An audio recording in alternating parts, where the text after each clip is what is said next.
Okay friends, ముందుగా నాకు జన్మనిచ్చిన నా తల్లిదండ్రులకు, ఈ విశ్వానికే ధ్యానాన్ని జ్ఞానాన్ని అందించినటువంటి పత్రిజీ దంపతులకు, మరియు నాకు నిరంతరం ధ్యానం బోధిస్తున్న తటవర్తి దంపతులకు నా హృదయపూర్వక ఆత్మాభివందనములు.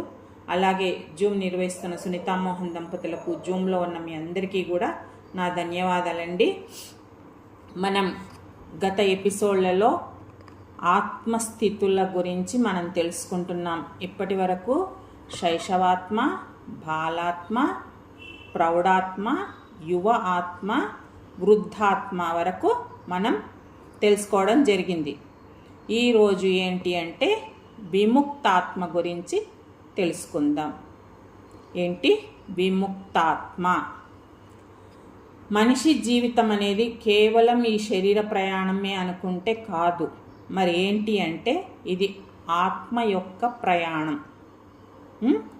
జననం నుండి మరణం వరకు మనిషి అనుభవించే ప్రతి భావన, ప్రతి సంబంధం, ప్రతి ఆశ, ప్రతి నిరాశ, ఇవన్నీ కూడా అంతర్గత ఆధ్యాత్మిక ఉన్నతికి సంబంధించిన భాగాలే. అంటే ఈ జరిగేవన్నీ కూడా, అంటే మనలో కలిగే ప్రతి భావన కూడా, ప్రతి సంబంధము, ఆశ, నిరాశలు, ఇవన్నీ కూడా మన అంతర్గతంగా ఆధ్యాత్మిక ఉన్నతి కోసమే కలుగుతాయన్నమాట. మరి ఈ పరిణామాలలో ముఖ్యమైన విషయం ఏంటి అంటే ఆత్మస్థితి. ఆత్మ ఏ స్థితిలో ఉంటుందో మనిషి ప్రవర్తన కూడా అలాగే ఉంటుంది, ఆ విధంగానే ఉంటుంది.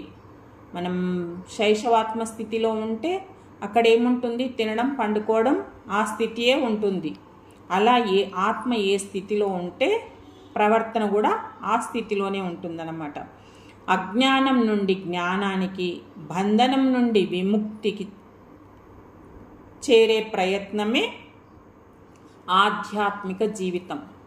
ఆధ్యాత్మిక జీవితం అంటే ఏంటి అంటే అజ్ఞానం నుంచి జ్ఞానానికి, బంధనాల నుంచి, మనం బంధం గురించి చెప్పుకుంటున్నాం కదా, అట్లా బంధనాల నుంచి విముక్తికి చేరడమే ఆధ్యాత్మిక మార్గం అన్నమాట.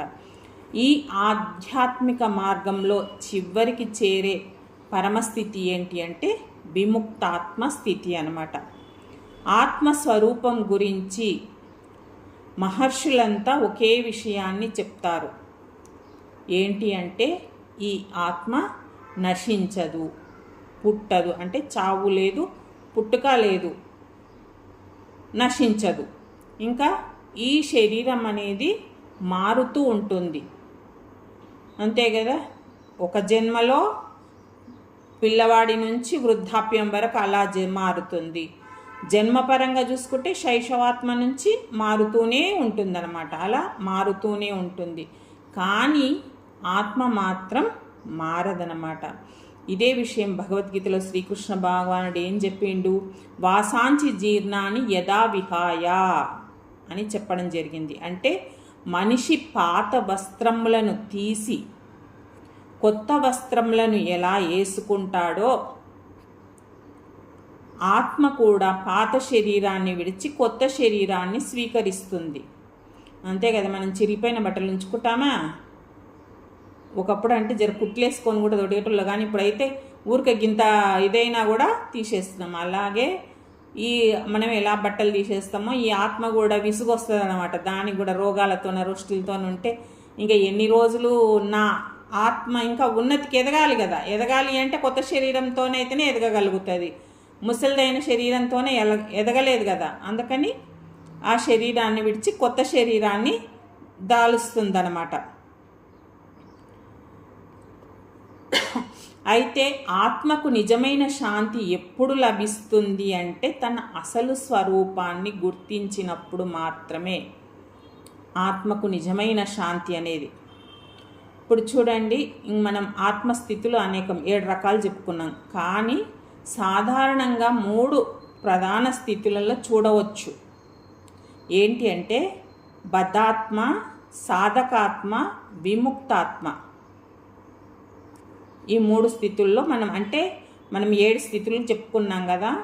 ఆ 7 స్థితులను ఈ 3 స్థితులకు కుదించింది. ఏంటంటే బద్ధాత్మ అంటే బంధనాలలో చిక్కుకున్న ఆత్మ. అంటే ఏంటి? ఈ శరీరమే నేను, ఈ సంపదంతా నాదే, సంపదనే సుఖము, సంబంధాలే శాశ్వతము, అంటే ఈ భౌతిక ప్రపంచాన్నే శాశ్వతం అనుకుంటూ ఉంటుందన్నమాట. ఇలాంటి స్థితిలో మానవుడు అర్షడ్వర్గాలైన కామ, క్రోధ, లోభ, మోహ, మద, మాత్సర్యాలకు ఏమవుతాడు? బానిస అవుతాడు. అన్నీ నావే అనుకుంటాడు కదా, అందుకనమాట. ఈ స్థితిలో ఎలా ఉంటుంది మనసు అంటే ఎప్పుడూ కలతతోనే ఉంటుంది. సంతోషం ఉన్నా కూడా అది కూడా తాత్కాలికంగానే ఉంటుందన్నమాట. ఇక రెండవది ఏంటి? సాధకాత్మ స్థితి. ఇదేంటి అంటే మెల్లిగా ఆధ్యాత్మిక ప్రయాణము ప్రారంభించిన స్థితి. ఆ స్థితిలోనేమో తినడం, కానా పీనా సోనా అని చెప్పుకుంటాం కదా, తమో గుణంలో ఉంటే కానీ ఎలా ఉంటుందో అలా అన్నమాట. ఇందులోనేమో మెల్లగా ఆధ్యాత్మిక వైపు ప్రయాణం అన్నమాట. ఇక్కడ ఏంటి అంటే మానవుడు జీవిత సత్యాన్ని తెలుసుకునే ప్రయత్నం చేస్తుంటాడు. నేనెవరు? నా జీవిత లక్ష్యం ఏంటి? సుఖం ఎక్కడ ఉంటుంది? ఇలాంటి ప్రశ్నలన్నీ అతనిలో ఉద్భవిస్తాయి. ఎక్కడ? సాధకాత్మ స్థితిలో ఉన్నవాడికి. ధ్యానం, జపం, సేవ, సత్సంగం, శాస్త్ర అధ్యయనాల వంటి మార్గాల ద్వారా ఆత్మను పరిశుద్ధం చేసుకోవడానికి ప్రయత్నిస్తుంటాడనమాట. ఈ స్థితిలో కూడా అనేక అంతరాయాలు కలుగుతుంటాయి. కానీ ఎన్ని అంతరాయాలు వచ్చినా కూడా నిజమైన సాధకుడు అనేది ఆగడనమాట. అంటే ఆ అడ్డంకులు వస్తున్నాయి కదా, ఇంకా ఎందుకులే, నాకు ఏదో తిందాం పడుకుందాం ఉందాం అనకుండా సాధించాలి అని మెల్లగా అటువైపు ప్రయాణం చేస్తుంటాడనమాట. ఇక మూడవ స్థితి ఏంటి అంటే విముక్తాత్మ స్థితి. ఇదే పరమస్థితి అన్నమాట. విముక్తాత్మ అనగా అన్ని బంధనాల నుండి దాటిపోయిన ఆత్మ అన్నమాట. అంటే ఇక్కడ ఏంటి? నేను అనే అహంకారం కరిగిపోతుంది. ఇంకా ఇష్టాయిష్టాలు, లాభ నష్టాలు, జయాపజయాలు అన్నీ కూడా ఈ స్థితిలో ఉన్న వాళ్లకు సమంగానే కనిపిస్తాయన్నమాట. ఇంకా విముక్తాత్మకు భయం అనేది ఉండదు. ఎందుకంటే తెలుసుకుంటారు ఆ స్థితిలో ఉన్న వాళ్ళు ఏమిటని, నేను శరీరం కాదు, శాశ్వతమైన చైతన్యాన్ని అని తెలుసుకుంటారనమాట. ఇక విముక్తాత్మ లక్షణం, మొదటి లక్షణం ఏంటి అంటే సమత్వ భావం. శ్రీకృష్ణ భగవానుడికి భగవద్గీతలో చెప్పడం జరిగింది కదా, సమత్వం యోగ ఉచ్యతే అని. విముక్తాత్మకు సుఖం వచ్చినా, దుఃఖం వచ్చినా, ప్రశంస వచ్చినా, నింద వచ్చినా అతడు అన్నింటినీ సమస్థితిలోనే తీసుకుంటాడనమాట. ఎందుకంటే అతని ఆనందమంతా బాహ్య ప్రపంచంలో ఉండదు, అంతర్ప్రపంచంలోనే ఉంటుంది. అది అంతరంగం నుండే ఉద్భవిస్తుంది అని తెలుసుకుంటాడు. ఇంకా ఈ విముక్తాత్మ స్థితిలో ఉన్న వాళ్ళు ఏంటి అంటే వర్తమానంలో జీవిస్తూ ఉంటారు, ప్రస్తుత క్షణంలో అన్నమాట. ఇక గతం పట్ల వాళ్లకు ఆలోచన ఉండదు, పశ్చాత్తాపం అనేది ఉండదు. భవిష్యత్తు పట్ల కూడా వీళ్లకు భయం అనేది ఉండదు. వాళ్ళు ఎలా ఉంటారంటే ప్రతి క్షణం దైవాన్ని అనుభూతి చెందుతూ ఉంటాడనమాట. ఇంకా మామూలుగా మనం ప్రాపంచికంగా జీవించే వాళ్ళు, సాధారణంగా జీవించే వాళ్ళు కాలానికి బానిసలు అవుతారనమాట, అంతే కదా. కానీ ఈ విముక్తాత్మ స్థితిలో ఉన్నవాళ్ళు కాలాన్ని దాటి చూస్తారనమాట. అందుకే వీళ్ళ చైతన్యం ఎట్లుంటుంది, నిత్యత్వాన్ని అనుభవిస్తుంది. ఇక విముక్తాత్మకు అహంకారం అనేది ఉండదు. అంటే అతడు ఆ స్థితిలో ఉన్నవాళ్ళు నేనే చేశాను అనేది భావించడనమాట. ప్రతి కార్యం కూడా ఎలా అనుకుంటాడు, దైవ సంకల్పంగానే చూస్తాడు. ఇంకా అందువల్ల ఏమవుతుంది, దైవమే చేసిండన్నప్పుడు గర్వం ఉంటుందా? అస్సలు అహంకారము గర్వము ఉండవు. అతనికి ఏంటి, వినయమే అలంకారంగా ఉంటాడనమాట. మనం కనుక మహానుభావుల జీవితాలను కనుక పరిశీలిస్తే ఈ లక్షణం అనేది మనకు స్పష్టంగా అర్థమవుతుంది. ఓ రమణ మహర్షిని అనుకోండి, ఓ పత్రిజీని అనుకోండి, వాళ్ళంతా కూడా ఎంత వినయంగా ఉంటారు. వారు ఎంత గొప్ప జ్ఞానం కలిగి ఉన్నా కూడా తాము కేవలం దైవ సాధనకు మాత్రమే అని భావిస్తారనమాట. అంత వినయంగా ఉంటారనమాట. ఇక ఈ స్థితిలో ఉన్నవాళ్ళు ప్రేమ స్వరూపులు. ఈ విముక్తాత్మ స్థితిలో ఉన్నవాళ్ళు ప్రేమ స్వరూపులు. వీళ్ళ ప్రేమలో స్వార్థం అనేది ఉండదన్నమాట. కానీ సాధారణ వాళ్ళ దాంట్లో అయితే ప్రేమ ఎలా ఉంటుంది? స్వార్థంతో కూడుకొని ఉంటుంది, అందులో ఆశ కూడా ఉంటుంది. కావని ఈ విముక్తాత్మ స్థితిలో ఉన్న వాళ్ళ ప్రేమతో పాటు కరుణ కూడా కలిగి ఉంటుందన్నమాట. అతడు అందరిలో కూడా ఆ దేవుణ్ణే దర్శిస్తాడు, ఆత్మనే చూస్తుంటాడనమాట. అందువల్ల ఏంటి అంటే వీళ్ళు ఎవరికి హాని చెయ్యరు.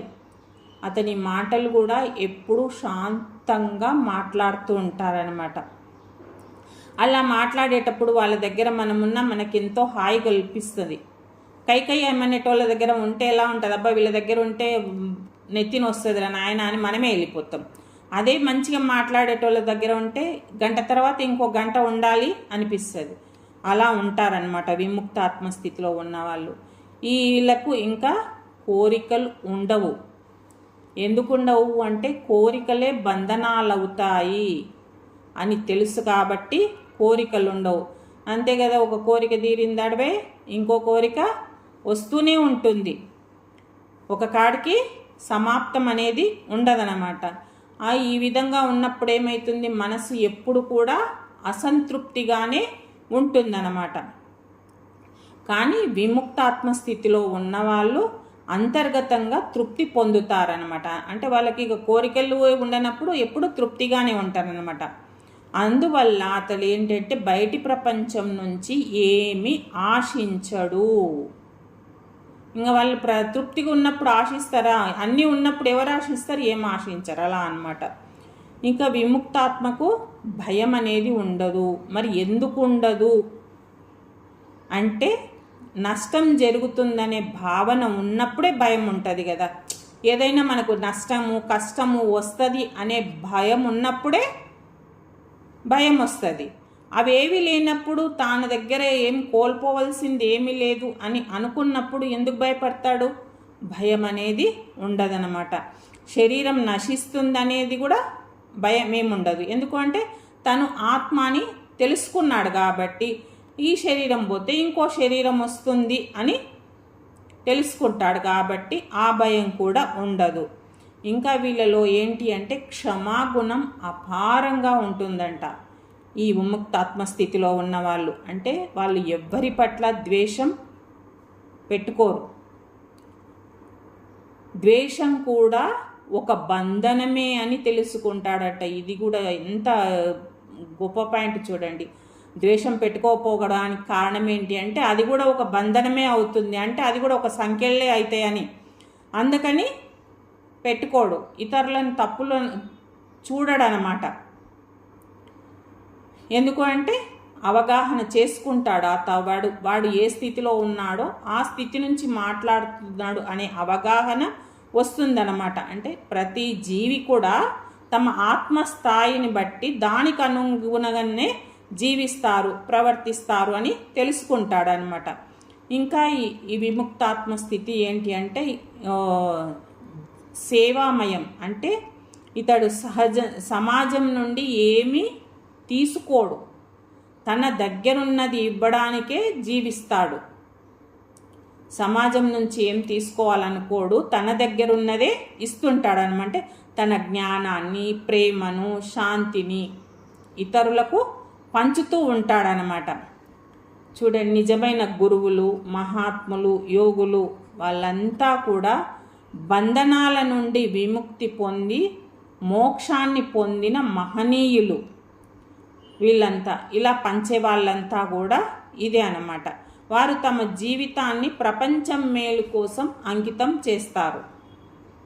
తమ జీవితం అంతా కూడా లోకోద్ధరణ కోసమే ఉపయోగిస్తారు. మన పత్రిజీలాగా తన జీవితం తన కోసం ఎప్పుడు వాడుకోలే, లోకం కోసమే తన జీవితాన్నంతా ఉపయోగించిండనమాట. ఇక విముక్తాత్మ స్థితిలో మౌనం కూడా ఎంతో గొప్పది.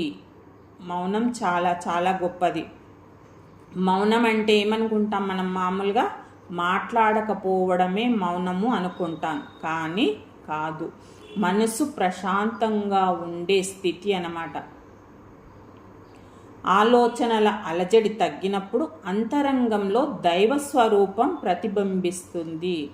అంటే మాటలంటే నోరు మూసుకొని ఊరికి ప్లాస్టర్ వేసుకొని కూర్చోవడం కాదు, మాట్లాడతారు కానీ లోపల ప్రశాంతత ఉంటుందన్నమాట. లోపల ఎలాంటి అలజడులు ఉండదు. మనం మౌనం ఉంటాం, ఉన్నా కూడా మన లోపల రన్ అయితేనే ఉంటాయి. ఓ సినిమా లాగా తీయొచ్చు ఒక సినిమా, అంత రన్ అవుతుంటుంది అనమాట. అలా కాకుండా వాళ్ళు బయట మాట్లాడినా కూడా అంతరంలో నిశ్శబ్దం ఉంటుందన్నమాట. ఆ నిశ్శబ్దంలోనే వాళ్ళు దైవ స్వరూపాన్ని దర్శిస్తారనమాట. అందుకే మహర్షులకు ధ్యానాన్ని అత్యంత ముఖ్యమైన సాధనంగా చెప్తారన్నమాట. ఇక విముక్తాత్మకు ధ్యానం కూడా ప్రధాన మార్గమే. ఎందుకు అంటే ధ్యానం ద్వారా మనసు శుద్ధి అవుతుంది, మన ఆలోచనలను పరిశీలించుకోగలుగుతాం. అప్పుడు ఏమవుతుంది? క్రమంగా మనసు నిశ్చలమవుతుంది. ఆ నిశ్చలతలోనే మన ఆత్మస్వరూపం ప్రత్యక్షమవుతుంది అన్నమాట. ఇంకా విముక్తాత్మకు ప్రకృతి పట్ల అపారమైన గౌరవం ఉంటుంది. ఎందుకంటే సృష్టిలో ఉన్న ప్రతి దాంట్లో కూడా ఆ దైవ చైతన్యాన్ని అంటే ఆత్మను చూస్తాడు.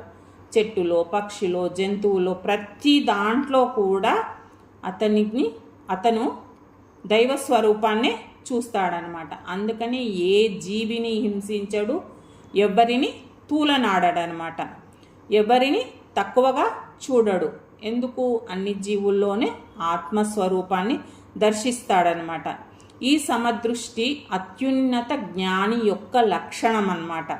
ఇంకా ఏంటి? కులం, మతం, భాష, భేదం, జాతి అనే భేదాలు అనేవి అతనికి అస్సలు కనిపించవు, అంటే చూడడు.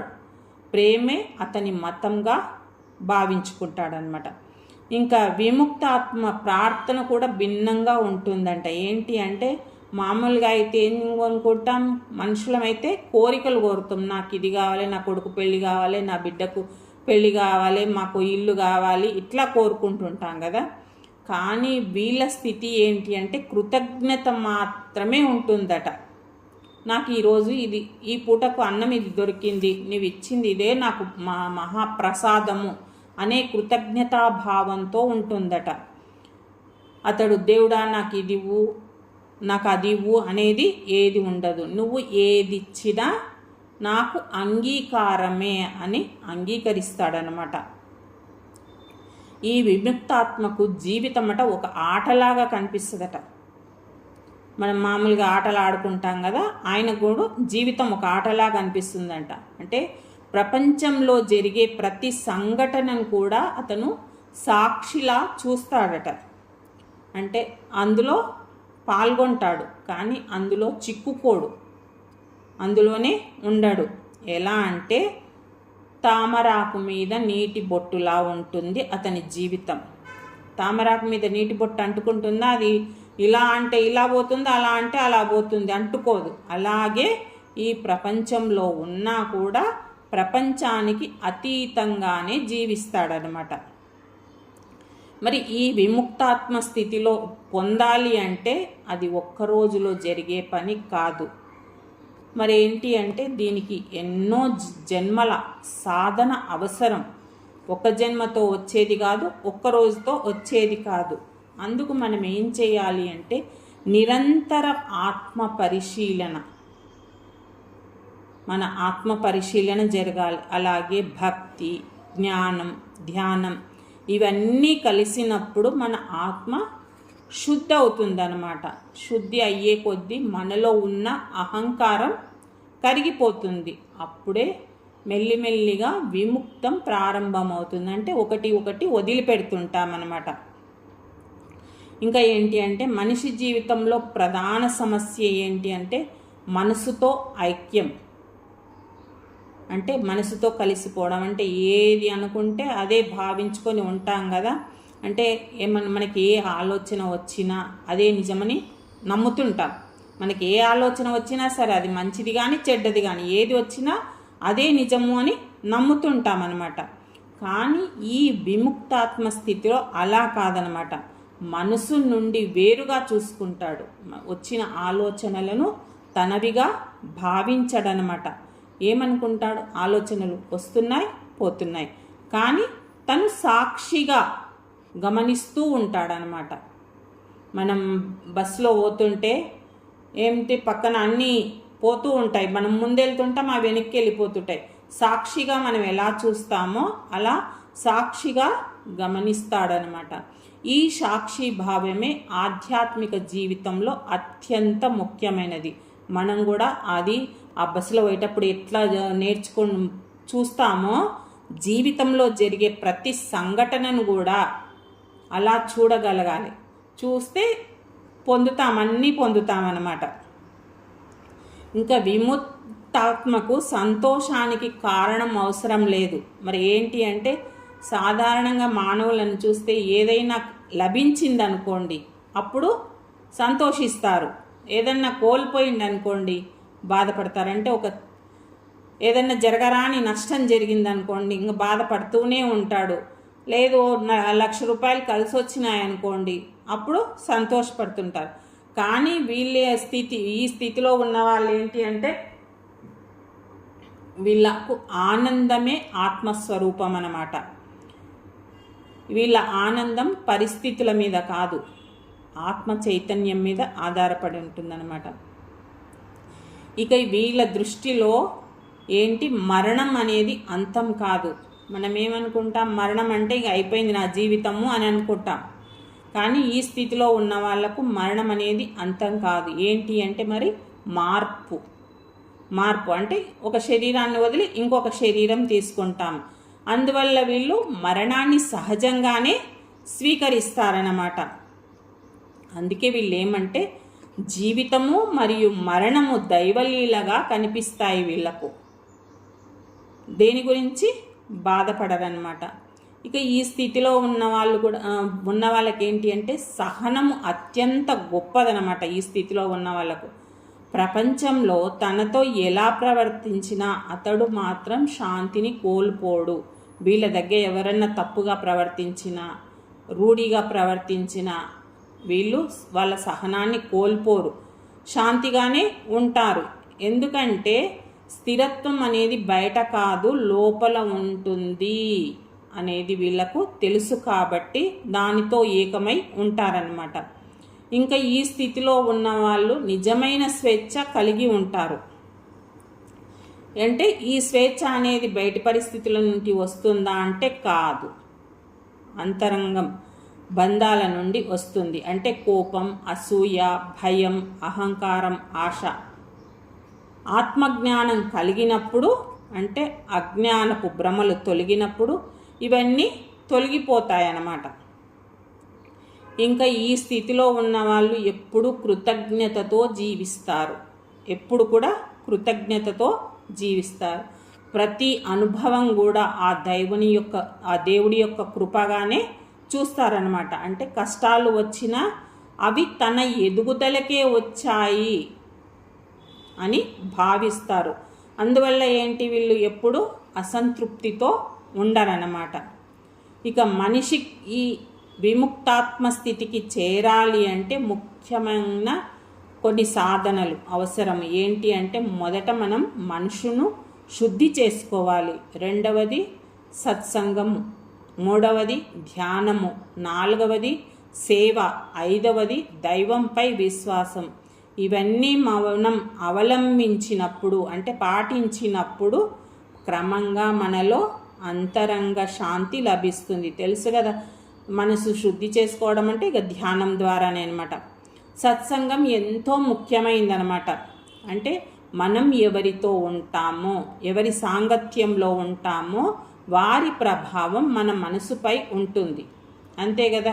ఇప్పుడు ఈ 2 గంటలు మనం జూమ్లో ఉంటాం.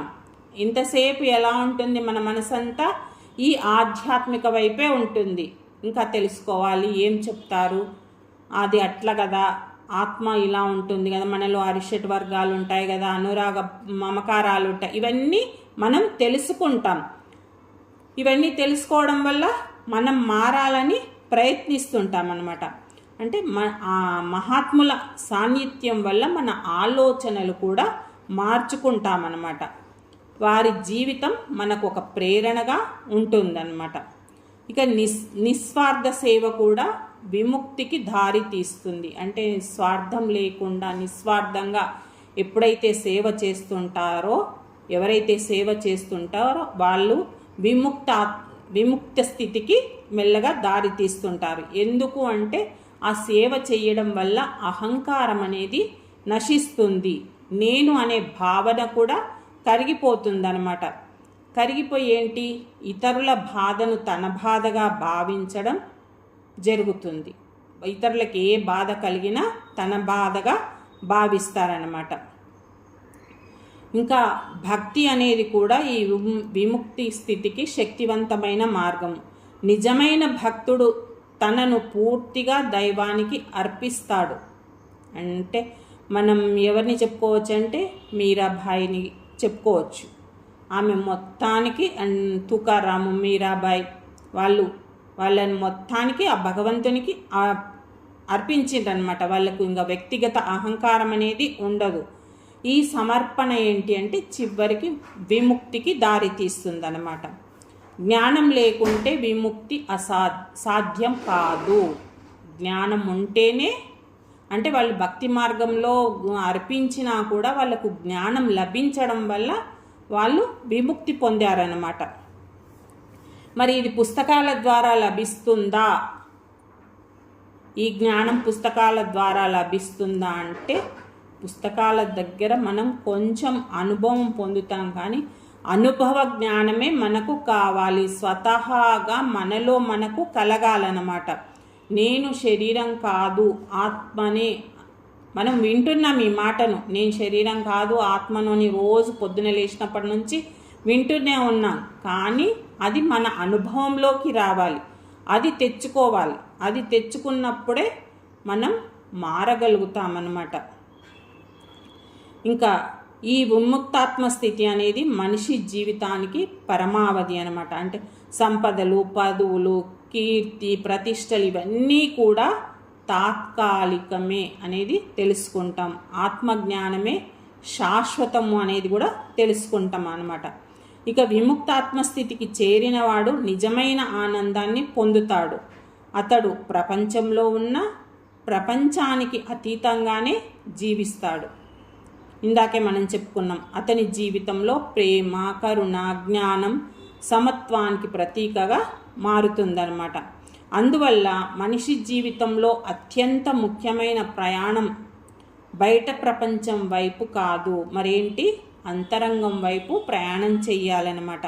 మనలో ఉన్న ఆత్మను తెలుసుకోవడం, దైవ చైతన్యాన్ని అనుభవించడం, బంధనం నుండి విముక్తి పొందడం, ఇదే నిజమైన చైతన్యం అన్నమాట. ఈ మార్గంలో నడిచిన ప్రతి జీవి కూడా ఏదో ఒక రోజు విముక్త ఆత్మస్థితికి చేరగలుగుతాడు. అదే మానవ జన్మ యొక్క పరమార్థం అన్నమాట. ఇది విముక్తాత్మస్థితి